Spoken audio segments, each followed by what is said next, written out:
Encore mieux qu'un livre d'histoire, ces figurants ont investi le fort de Borgard ce week-end pour lui redonner vie. Retour en 1940. Chaque salle permet de mettre l'accent sur les différents protagonistes du conflit. Le public découvre notamment les tenues de la Royal Air Force britannique. Les aviateurs avaient toujours un sifflet.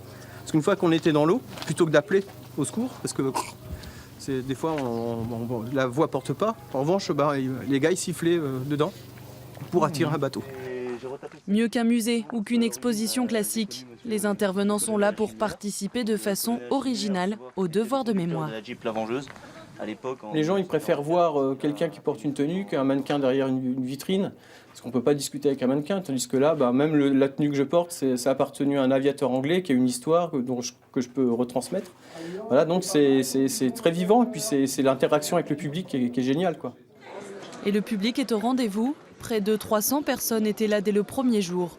Ce travail de reconstitution s'adressait à tous, y compris ceux qui ont connu cette époque. Les enfants ils sont très impressionnés par le côté médical, les médecins avec la reconstitution historique et les docteurs et l'hôpital. Ça les interpelle beaucoup. Après, ils aiment beaucoup, comme c'est des garçons, ils aiment beaucoup voir les armes. Je les ai un petit peu connus aussi, parce que j'étais jeune, mais j'ai subi la guerre aussi. Donc non, c'est intéressant, mais de voir des uniformes tout à fait variés de ce point de vue, puisqu'on ne connaissait guère que les uniformes français et allemands. Les uniformes allemands qui sont aussi représentés. Pas de polémique ici, c'est le quotidien des hommes que l'on veut montrer.